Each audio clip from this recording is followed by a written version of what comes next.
ఈరోజు మనం ఇక్కడ కరుణ మేడం ఫామ్లోకి వచ్చాము. ఇదంతా అంతా న్యాచురల్గానే ఉంది. అంతకుముందు మనం వచ్చాము, ఆమెకి హెల్ప్ చేసాము. అంటే మనకేమైనా కావాల్సింది మనం ఆమె దగ్గర నుంచి మనం తీసిపోయాం.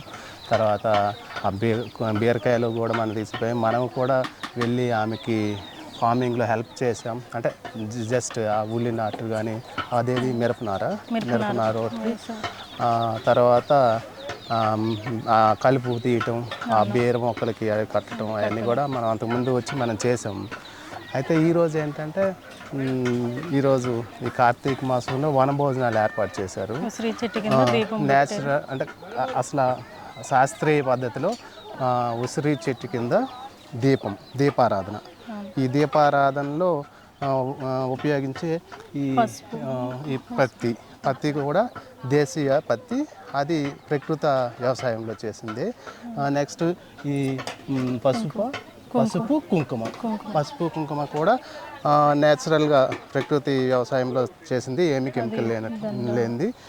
ఇది దేశీయ ఆవు పేడ మూత్రంతో తయారు చేసినటువంటి ఈ మాల.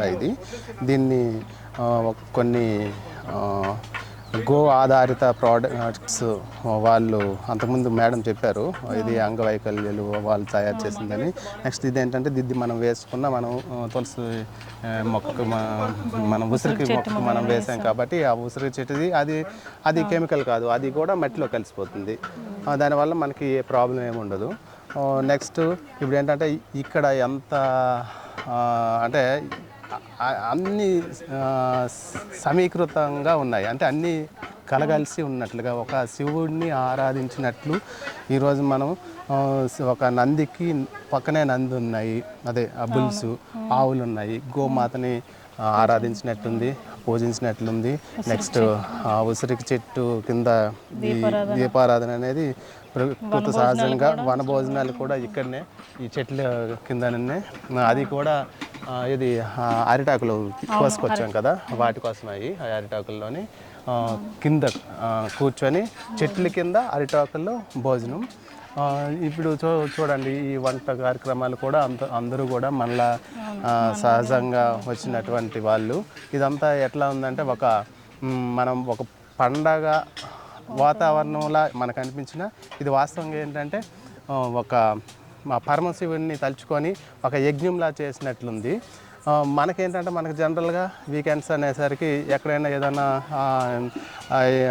రిసార్ట్స్ లేదంటే ఇంకోటి లేదంటే సినిమాస్ అట్లా పోయి అట్లా ఎంజాయ్ చేసేదానికన్నా వీకెండ్లో ఇట్లాగా అంతమంది కూడా వచ్చి ప్రకృతి వ్యవసాయాన్ని ప్రోత్సహించినట్లుంటుంది, అందరు రైతుల్ని కూడా కాపాడినట్లుంటుంది. అసలు యాక్చువల్గా ఏంటంటే ఆ సినిమా హాల్లో వాటి కన్నా ఇక్కడికి మేము వచ్చిన తర్వాత ఇక్కడ ఎంజాయ్మెంట్ చాలా బాగుంది. ఎందుకంటే మేము శారీరకంగా ఆ శ్రమ పడేది కూడా మాకు చాలా హ్యాపీగా ఉంది. కాసేపు ఆ చెట్లో ఈ నీళ్ళ ఎంబట తర్వాత నీళ్ళలో కూర్చొని సేద తీర్చేది కూడా చాలా దీనిగా ఉంది. నెక్స్ట్ ఏంటంటే ఇది మనం ఒరిజినల్గా శివుణ్ణి ఆరాధించినట్లుగానే ఉంది. ఇక్కడ చూస్తూ ఉంటే శివారాధన ఎట్లాగ ఉంటుందో ఆవుని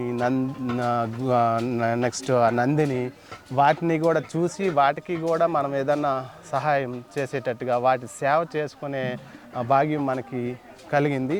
సో చాలా వరకు ఇప్పుడు ఉన్నటువంటి ఈ నెక్స్ట్ జనరేషన్ని మనం కాపాడుకోవాలి అనుకుంటే ఇప్పుడు మనం అందరం కూడా ఇటువైపు పల్లెకి పోదాం అనే నినాదం, లేదంటే ప్రకృతిని కాపాడుకుందాం అనే నినాదంతో తెలిసిన వాళ్ళందరూ గుర్తించి దీన్ని అందరికీ కనువిప్పు తెచ్చేటట్టుగా ఉండాలి.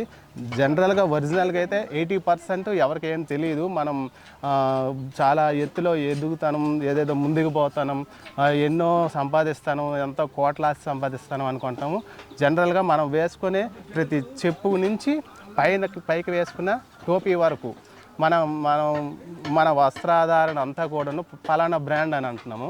అట్లాగే మనం వాడేది ఒక స్కూటీ కానీ సైకిల్ కానీ లేదంటే ఒక కారు కానీ అది కూడా ఫలానా బ్రాండ్ అంటున్నాము. కానీ నువ్వు తినే ఆహారం ఏంటి, ఎక్కడి నుంచి వస్తుంది, అది ఏ బ్రాండ్, అది ఎవరు పండిస్తున్నారు, అది మనకి ఎట్లా వస్తుంది, అది మనం తింటే మనకి ఏం జరుగుతుంది అనే దాని గురించి ఆలోచించట్లేదు. అనవసరమైనవన్నీ ఎక్కువగా పట్టించుకుంటున్నాం. మనకి ఏదైతే కావాలో అవసరమైంది దాని గురించి మనం ఆలోచించట్లేదు. ఇక నుంచి అందరూ కూడా దాని గురించి ఆలోచించాలి. నెక్స్ట్ తరానికి, నెక్స్ట్ భవిష్యత్తుకి మనం ఫస్ట్ కావాల్సింది మనం మెయిన్ ఫుడ్డు. ఆ ఫుడ్డు ఎక్కడి నుంచి వస్తుంది, మన పిల్లలకి ఏం పెడతాను అనేది మనం ఆలోచించాలి. మన పిల్లలు డాక్టర్లు కావాలి, ఇంజనీర్లు కావాలి, ప్రొఫెసర్స్ కావాలి, సైంటిస్టులు కావాలి అంటున్నాం. కానీ వాడు తినే ఆహారం ఏం తింటున్నాడు అనే దాని గురించి మనం ఆలోచించట్లేదు. మెయిన్ అదైతే అది ఆలోచించాలి. ఇది ఇంకా కొన్ని రోజుల తర్వాత ఈ కెమికల్ ఫుడ్ చాలా ఎక్కువైంది అంటే చాలా ప్రాబ్లమ్స్ వస్తాయి. సో ఫస్ట్ మనం మన పిల్లాడికి ఏం ఇస్తున్నాం, మంచి ఆరోగ్యం ఫస్ట్ కావాల్సింది. ఆరోగ్యాన్ని తర్వాత ఆరోగ్యం మహాభాగ్యం అన్నారు. మెయిన్ మన ఆ పిల్లల ఆలోచన విధానం కూడా తినే ఆహారాన్ని బట్టి ఉంటుంది. సో మనం ఏంటంటే ఫస్ట్ ఆహారం ఎట్లాంటిది తీసుకోవాలి అనే దాని మీద కాన్సన్ట్రేషన్ పెట్టాలి. ఇది చాలా ఇంపార్టెంట్ అయిన విషయం. మనకేం తెలియట్లేదు, చాలా ఫ్యాషన్గా పోతాను, పిజ్జాలు, బర్గర్లు, అది ఇది చెత్త ఫుడ్ అంతా తింటాము. ఫస్ట్ మన పిల్లల భవిష్యత్తు కానీ, వాళ్ళ ఆలోచన విధానం కానీ, వాళ్ళు ఒక ఉన్నత స్థాయిలో మంచి వ్యక్తిగా సమాజంలో కావాలి అనుకున్న మనం ఫస్ట్ ఇవ్వాల్సింది, మనకు పిల్లలకి ఇవ్వాల్సింది సంపద అంటే ఏంటి అంటే ఫుడ్. మంచి ఆహారం ఇస్తే వాళ్ళ ఆలోచన విధానం బాగుంటుంది, వాళ్ళ వ్యక్తిత్వం కూడా బాగుంటుంది. దానివల్ల ఏంటంటే సమాజానికి మంచి జరుగుద్ది. సమాజంలో 10 మందికి ఉపయోగపడే వ్యక్తి కావాలంటే ముందు మనం తీసుకునే ఆహారాన్ని బట్టి కూడా మన ఆలోచన విధానం ఉంటుంది. సో అందువల్ల అందరూ కూడా ఆలోచించి ఇక నుంచి అయినా మంచి ఆహారం ఎవరు చేస్తున్నారు, మ్యాక్సిమము మన ఆహారం మనం ఎవరి ఆహారం వాళ్ళు తయారు చేసుకొని తినేదానికి ట్రై చేయండి. అది అందరి వల్ల కాదు కాబట్టి అది జనరల్గా ఈ ప్రకృతి వ్యవసాయం ఎవరైతే చేస్తున్నారో వాళ్ళ దగ్గరికైనా వెళ్ళి వాళ్ళని చూసి కరెక్ట్గా చేస్తున్నారా లేదా, అది ఎట్లా ఉంది అని చూసి దాన్ని బట్టి కూడా మనం ఫుడ్ తెచ్చుకోవాలి. ఈ మధ్య మనం అయితే ఒక 3 months నుంచి కూడా ఎక్కడికి వెళ్ళట్లేదు కదా, ఇక్కడికే వస్తాను. ఇక్కడ కావాల్సింది ఆయిల్ కానీ, కాయగూరలు కానీ, రైస్ కూడా అంతా ఇక్కడి నుంచే తీసుకుంటున్నాం మనం. ఇప్పటికి ఒక 3 months నుంచి ఆ ఫుడ్లో కూడా చాలా మార్పు వచ్చింది. ఇప్పుడు ఇది తిన్న తర్వాత బయట ఫుడ్ తినాలని అస్సలు అనిపించట్లేదు. అసలు పిల్లలు కూడా ఫస్ట్ స్టార్టింగ్ కొంచెం ఇబ్బందిగా ఉండేది, కానీ ఇప్పుడైతే చాలా దీనిగా ఉంది. అసలు కొన్ని రైస్ అయితే మేము ఒకవేళ తినడానికి ఇబ్బందిగా ఉంటే దోశలు అంటే వాడేసుకుంటాం. దోశలు అయితే అసలు చాలా టేస్టీగా ఉంటుంది. అది అంతకుముందు ఉన్న వీటికన్నా న్యాచురల్ ఈ రైస్లో అయితే చాలా టేస్టీగా ఉంది. సో మీరు కూడా మీకు దగ్గరలో ఉన్నటువంటి ఎవరైతే ప్రకృతి వ్యవసాయం చేస్తున్నారో ఆ సేద్యం చేసేవారిని ఎంకరేజ్ చేయండి. వాళ్ళ దగ్గరికి వెళ్ళండి. వారానికి ఒకసారి లేదు అంటే నెలకు ఒకసారి అయినా వెళ్తే మనకి ఆ వేరియేషన్ తెలుస్తుంది. మన సినిమాకి వెళ్ళి వచ్చాక ఎట్లా ఉంది మన feeling.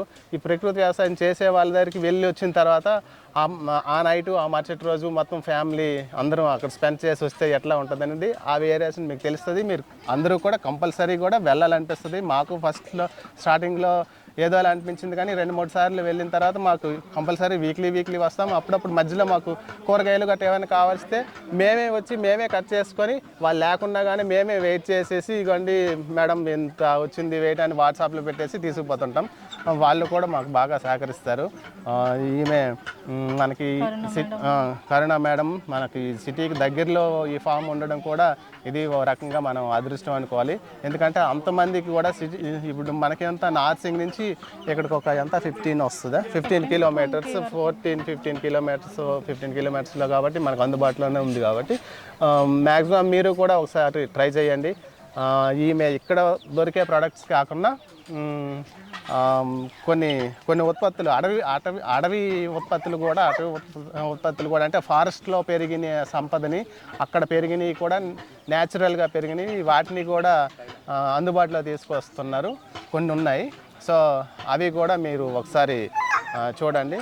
The number is 93475 I repeat 93475 so మీకు ఏ డౌట్స్ ఉన్నా న్యాచురల్ ఫార్మింగ్ గురించి, అమ్మ దగ్గర ట్రైనింగ్ తీసుకోవాలన్నా, మా ప్రొడక్ట్స్ కొనాలన్నా, ఇలా మా ఫామ్ విజిట్స్కి రావాలన్నా, ఇలా స్వచ్ఛమైన ఆహారం తినాలన్నా మాకు కాంటాక్ట్ చేయండి ఈ నెంబర్ మీద. Thank you.